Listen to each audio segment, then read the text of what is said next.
Bonjour et bienvenue dans ce premier numéro de notre série de podcasts Le quart d'heure de la formation. Nous allons parler aujourd'hui de l'AFEST, l'action de formation en situation de travail. Qu'est-ce que c'est? Quels en sont les acteurs? Quelles sont les étapes de mise en place? C'est les questions auxquelles nous allons répondre aujourd'hui. Pour en parler, j'accueille Sandrine Coenca, conseillère en formation continue au JPAL Formation, experte AFEST et pilote du consortium national. Le consortium national regroupe de nombreuses académies autour de la FEST pour le compte de l'éducation nationale. Sandrine, bonjour. Vous êtes aussi formatrice à FEST et vous intervenez notamment auprès des conseillers en formation continue des Greta CFA de l'Académie de Lyon. C'est bien cela? Bonjour, merci de m'accueillir aujourd'hui. Effectivement, au JPAL Formation, nous formons nos collègues conseillers en formation continue des Greta CFA dans la perspective d'accompagner les entreprises au plus près de leurs besoins de formation et dans les territoires. Très bien. Pour commencer, est-ce que vous pouvez nous expliquer ce qu'est la FEST? L'action de formation en situation de travail, c'est avant tout un cadre légal qui est posé par la loi du 5 septembre 2018 pour la liberté de choisir son avenir professionnel. Donc cette loi, elle comprend 4 piliers. L'analyse de l'activité de travail pour l'adapter à des fins pédagogiques, un formateur aux fonctions tutorales, une mise en place de phases réflexives et des évaluations spécifiques. Donc on l'a défini comme une modalité pédagogique, au même titre que le présentiel ou le distanciel, et qui se sert en fait de la situation de travail comme opportunité d'apprentissage. Donc si on prend en compte les spécificités de la FEST que vous venez de m'expliquer, est-ce que vous pourriez me dire quels sont les objectifs de la FEST ou dans quel cas finalement peut-on choisir la modalité AFEST plutôt qu'une autre modalité de formation? Alors d'abord, permettre d'apprendre à partir des situations de travail du quotidien. C'est apprendre des aléas qui sont rencontrés dans le travail réel et ça offre aux professionnels la possibilité de résoudre des situations problèmes en s'adaptant à la situation vécue dans l'ici et maintenant. Donc le savoir-y-faire en situation finalement, autrement dit la compétence, va le rendre plus autonome dans sa manière de prendre en charge la situation de travail en fait. Et un autre objectif qui me semble important de noter, c'est la solution de formation sur mesure au regard des besoins spécifiques qui sont exprimés par les entreprises au regard de leurs propres enjeux. Et finalement, aller à l'essentiel pour la montée en compétences en prenant en compte le réel besoin de l'apprenant, ce n'est pas négligeable en termes de temps, d'engagement, de motivation et par les temps qui courent de fidélisation. Très bien. Ce que je comprends, c'est que finalement, on est en train de former une personne en situation de travail, mais cette situation de travail est propre à l'entreprise qui met en place cette AFEST. Oui. Voilà, c'est pour ça qu'on parle de sur-mesure, qu'on parle de répondre aux besoins vraiment immédiats de l'entreprise en termes de montée en compétence de ses personnels. Tout à fait. Donc, dans les piliers de la FEST que vous avez cités au début, vous parliez aussi d'un formateur aux fonctions tutorales. Donc, ce que je comprends ici, c'est que finalement, le formateur, c'est un personnel, il fait partie de l'entreprise. Alors, il fait partie de l'entreprise ou pas, c'est un choix de l'entreprise. La majorité du temps, ce sont des experts métiers. Alors ça peut être un manager, ça peut être un collègue, ça peut être... n'a pas forcément sa casquette de formateur d'entreprise, mais sera le tuteur, le binôme de l'apprenant dans la montée en compétences.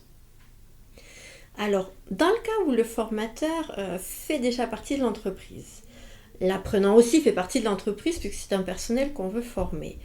Je me demande finalement quel est le rôle de l'organisme de formation là-dedans. Parce que si le formateur c'est mon expert métier et l'apprenant c'est aussi un de mes personnels, à quoi ça sert? Que vient faire l'organisme de formation dans la mise en place de cette AFEST?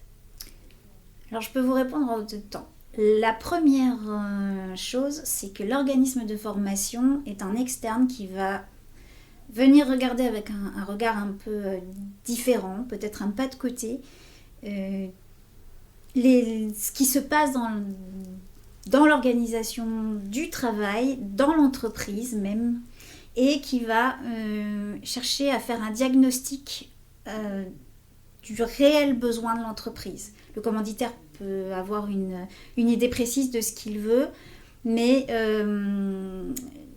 parfois on ne voit pas aussi les éléments périphériques qui peuvent être des freins à la montée en compétences, par exemple, ou des freins à la réalisation du travail tel que la prescription l'attend. Donc ce diagnostic va intégrer l'analyse des situations de travail dont on a parlé tout à l'heure. Elle va aider à déterminer si oui ou non il y a besoin d'une AFEST ou pas. Peut-être qu'il y a d'autres modalités qui correspondent aux besoins de cette entreprise. Et puis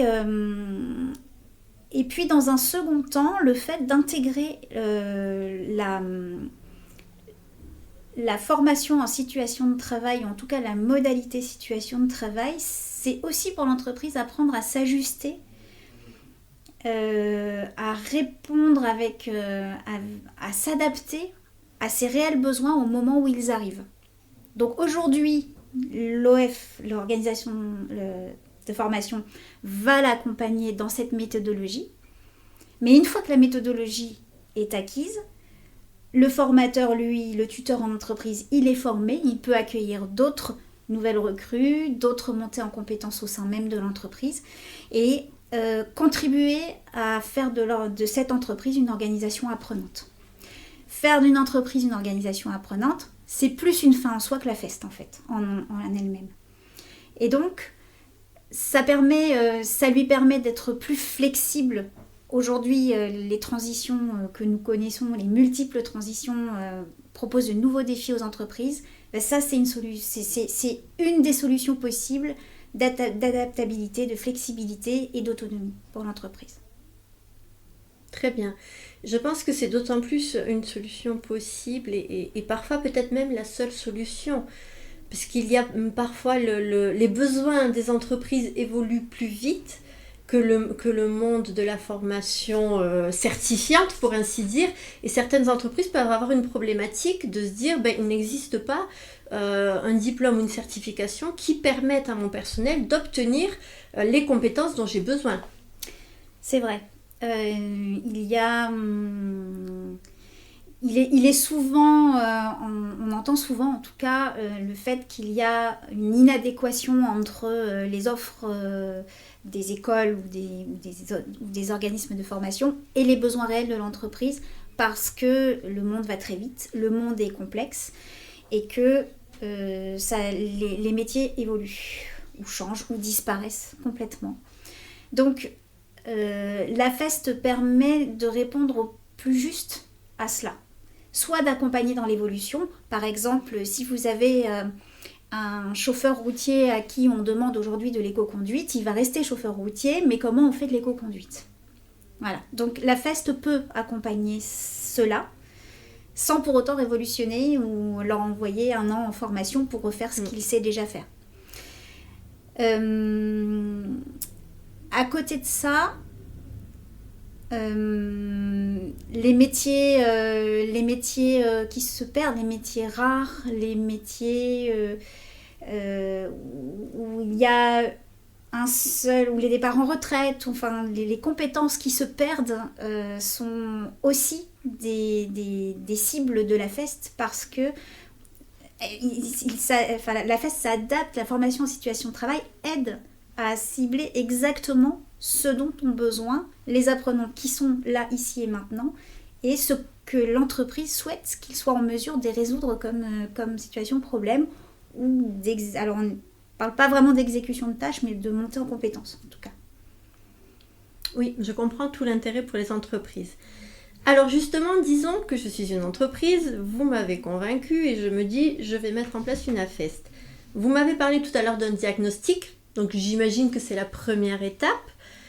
Mais ensuite, à quoi ça ressemble? Quelles sont les étapes quand on met en place une AFEST? Par quelles étapes on passe? Alors une fois que le diagnostic met tout le monde d'accord autour de la table, dans les grandes lignes, l'essentiel, ce sont les observations que va pouvoir mener le tuteur en entreprise, identifier des situations qui pourraient potentiellement devenir apprenantes et remettre ces situations face à l'apprenant dans des phases de réflexivité qui sont des moments où l'apprenant va prendre du recul sur ses actions, sur ce qu'il a fait en réalité, donc sur le comportement qu'il a eu dans une situation complexe à résoudre, et essayer d'exprimer les raisonnements qu'il a tenus pour en arriver à cette solution-là ou à cette action-là. Comment il s'y est pris pour le faire? Qu'est-ce qui a motivé ces agissements les uns après les autres? Et tout l'intérêt est de lui faire prendre conscience de sa capacité à raisonner sur son travail et à apporter des solutions qui sont vraiment adaptées aux problèmes qu'il a rencontrés. Un exemple, si votre photocopieuse fait du bourrage papier, il y a des personnes qui sauront ouvrir, enlever le papier ou taper un coup sur la machine et elle va repartir et c'est résolu. À côté de ça, quelqu'un qui apprend en situation de travail va aller plus loin. Il va essayer de comprendre ce qui ne fonctionne pas avec cette machine. Qu'est-ce qui fait qu'à un moment donné, elle se met à faire du bourrage papier? Et donc, on va résoudre peut-être des solutions, des difficultés à partir de ces raisonnements et ouvrir sur les réflexions sur c'est peut-être à cause de l'encre qui chauffe trop, c'est peut-être un problème mécanique, c'est peut-être. Et là, vous avez vraiment quelqu'un qui rentre dans une démarche de montée en compétence, si on peut le dire comme ça, mais qui devient compétent en situation. Il agit de manière adéquate en situation. Et il aide aussi l'organisation, c'est-à-dire l'organisation du travail, à ne plus se retrouver face à ces difficultés parce qu'on a trouvé la source du problème. Et on ne fait pas que du curatif. Très bien. Donc, cet apprenant qui monte en compétence avec la FEST, on l'a dit tout à l'heure, la FEST, c'est vraiment, ça répond aux besoins d'une entreprise, c'est du sur-mesure. Donc, j'imagine que la personne, l'apprenant, il n'obtient pas une certification ou un diplôme après avoir suivi une formation par la FEST. Alors, en entreprise, hormis si l'entreprise souhaite qu'il suive un parcours spécifique de certification, non, nous délivrons une attestation de formation. Mais le parcours certifiant existe. D'accord. Un autre sujet qui intéresse bien sûr beaucoup les entreprises, c'est le financement. Est-ce que vous pouvez nous indiquer s'il y a des possibilités de financement pour la FEST? Alors, du fait d'être légalement cadré, la FEST, en tant qu'action de formation, permet de bénéficier d'un financement. Maintenant, les conditions varient en fonction des branches, des OPCO, des régions.